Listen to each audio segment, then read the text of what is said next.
Hello students, once again welcome to the English classroom. This is English literature class and my today's topic is Shakespeare's The Merchant of Venice. I am going to discuss Act 1, Scene 1, which I also discussed little bit in my last video.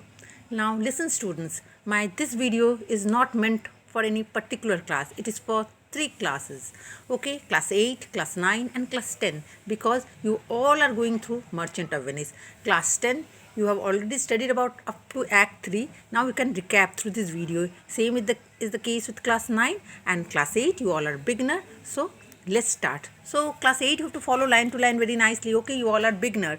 In my last video I told you that act 1 scene 1 takes place in Venice, a street, okay, and the three characters who have entered the scene are Antonio, Salarino and Salanio. Now Salarino and Salanio, they are chorus character. You all most of the time you will see them together.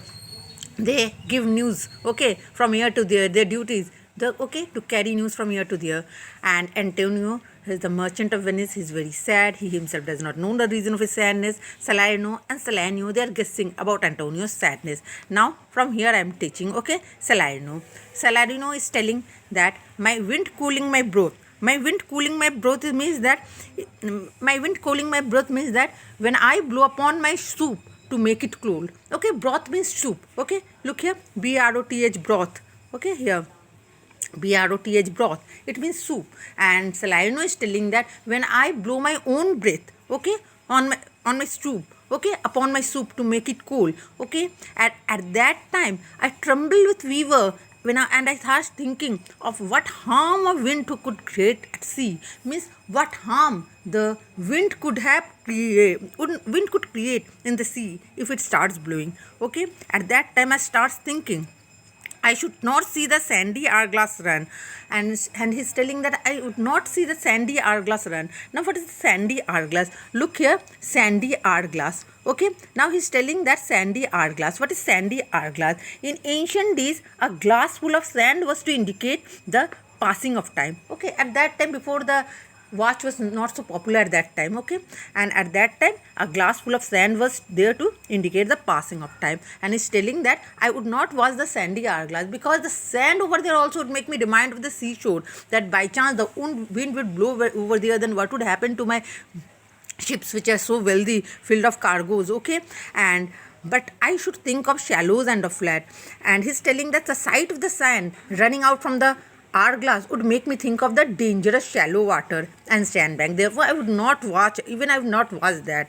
This should make me imagine of my loaded ship that is grounded in the sand. If I would think of the sea and my ship, okay, it would make me imagine that my loaded ship is grounded in the sand. Therefore, he is telling that I would have even ignored watching the sandy hourglass because the sandy hourglass would make me remind of the seashore. Okay, next he is telling that and see my wealthy Andrew. Look, wealthy Andrew. Now, what is Andrew referred here? Andrew is referred here. Look, Andrew. Andrew is referred to as a rich ship. Okay, Antonius' rich ship is referred here as Andrew. Andrew. To kiss her burial. Should I go to church? Now Antonio is telling, not Antonio, Salarino is telling. Now Salarino is telling that even when I go to church to see the holy building of stones, it make me think of dangerous rock. Okay, he's telling that even when I go to church, okay, the state of dangerous rock, okay, should I go to church to see the holy edifice of a stone and not be think of me state of dangerous rock. Now what is he's telling that even if I go to church to see the holy building of stone, it makes me think of dangerous rock. These I imagine could but against the side of my could hit the side of my ship. Now what I think that these rock could hit my vessel. Okay, vessel means ship. Okay, and then what would happen? My vessel would sink and all the cargoes, okay, all the spices which are in my vessel, that would scatter in the stream. And now my vessel, which is so worthy, it would become worth nothing. Okay, it's very worthy. My ship is very worthy now. Okay, it's full of cargo, it's full of spices, it is full of many other things, and everything, if it sinks, what will happen? It will all fall down in the sea, it will scattered in the sea, and my worthy ship would become worth nothing. Shall I have the thought to think on this, and shall I lack the thought? And therefore, I don't like even also to think about the sand, about the church, about the sandy hourglass, because all these things would make me sad.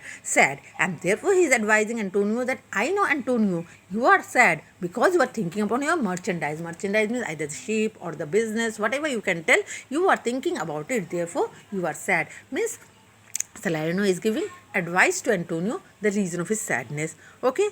After listening to Salarino's advice, what is Antonio is telling? Antonio is telling that, believe me, no, I thank my fortune for it. Now Antonio is telling that I'm thanking my fortune for it. My ventures are not in one bottom trusted. Means all my business are not in one ship.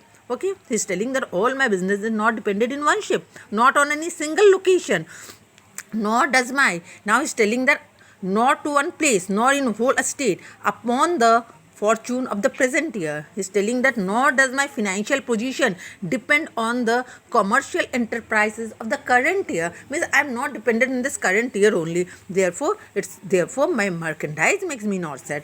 Then Antonio is very clearly telling him that his merchandise means his business is not making him sad. His ships which are on sale is not making him sad. Okay, Salarino and Salarino both are guessing and telling that might be his business is making him sad, but Antonio very clearly telling that his business is not making him sad.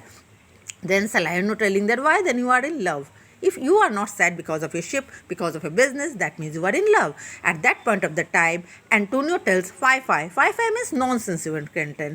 Salarino not in love either. Then Salarino is telling that you are not in love. Then let us say you are sad because you are not married. Then Antonio is telling that then you are sad because you are not married. Okay, you are sad because you are not married. You are not happy and therefore you are sad. And it were as easy for you to laugh and leap and say you are merry, and then laugh, dance, sing, whatever you want, you can do it. It will be easy for you to laugh, jump about and say that you are happy because you are not sad. You yourself are telling that you are not sad.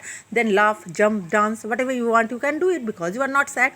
Now by two-headed Janus. Look here, the example of Janus is given here. Now what is Janus? You know, Janus is a Roman god. Okay, look here, Janus, Janus. What is Janus? Janus is a Roman god having two faces. Okay, Janus is a Roman god having two faces. One frowning means one face is always sad. Okay, the other face is smiling. Other face is smiling face. One head looking towards and the other looking out. Okay, one head looking inwards, inside, and other looking outside. Okay, now he is giving the example of Janus and telling that nature hath framed strange fellow. Okay, nature had met strange fellow. Okay, in her time. And some that will evermore peep through their eyes and laugh like parrot at a bagpipe. Nature has met two type of fellows. One type of fellow would look through their eyes half closed with laughter. Okay, and laugh foolishly like parrot. One type of person. Okay, they would laugh foolishly like parrots if they hear the sound of bagpipe. And the other, okay, look at the other of such vinegar aspect. Means vinegar means bitter aspect. Other would make other of such vinegar aspect that they will not show their teeth in way of smile. That they would never show their teeth. They would never laugh. Just like a Nestor. Now who is Nestor? Okay, Nestor is an old and wise Greek general fought in the Trojan War. Now there is a joke which must be extremely humorous if Nestor laughed at. Okay, Nestor only laughed at a joke which is extremely laughable, which is extremely humorous. Okay, now he's telling that though Nestor swear, the jest be laughable. There are other men, such a gloomy face, such a sad face that do not smile at anything. Even if the grave Nestor means serious Nestor swears, saying that the joke is most amusing. Now, after that, listening to this Salarino's speech, Salarino is telling, here comes Bassanio. Now Bassanio, I told in my first video that Bassanio is Antonio's dearest friend. Salarino is telling that here comes Bassanio, your most noble kinsman. Means your best friend is coming. And along with him, who is coming? Gratiano and Lorenzo. Okay, fare ye well. Salarino is telling that farewell. Okay, because your best friends are coming and so it's better Best friends means they are indicated to three person only, Bassanio, Bassanio and Lorenzo. So it's better we will go away. We leave you now with better company. We are going away, and we shall now leave you in a better company. Means these three persons were coming. They are good friends. Okay, and so Salerno and Salerno speech completes, and in my next video I am going to tell about Bassanio's speech. Okay, let me complete little bit more about Salerno and Antonio. Salerno is telling that I would have stayed till I had made you Mary. Okay, Salerno is telling that I would have stayed here and made you Mary. If worthier friends had not prevented me, if these worthier friends would not have come, I would have stayed here and made you Mary. But now I have to go. Okay, unfortunately I have to go. Why I have to go? Because these better friends have come. Antonio is telling, your worth is very dear to my regard. I take it your own business call on you, and you embrace the occasion to depart. Antonio is telling that I have great regard for you. Okay, Antonio is telling that I have great regard for you, and I think that it's a business which takes you away from us, and I think that is a business. Okay, not my friends, it's a business which is taking you away from us. This is why you make use of the opportunity to live. Okay, in my next video I will tell about these. Antonio enter Bassanio, Lorenzo and Bassanio. They are entering, and what conversation is taking place. Now little bit change is taking place. Okay, till then, goodbye.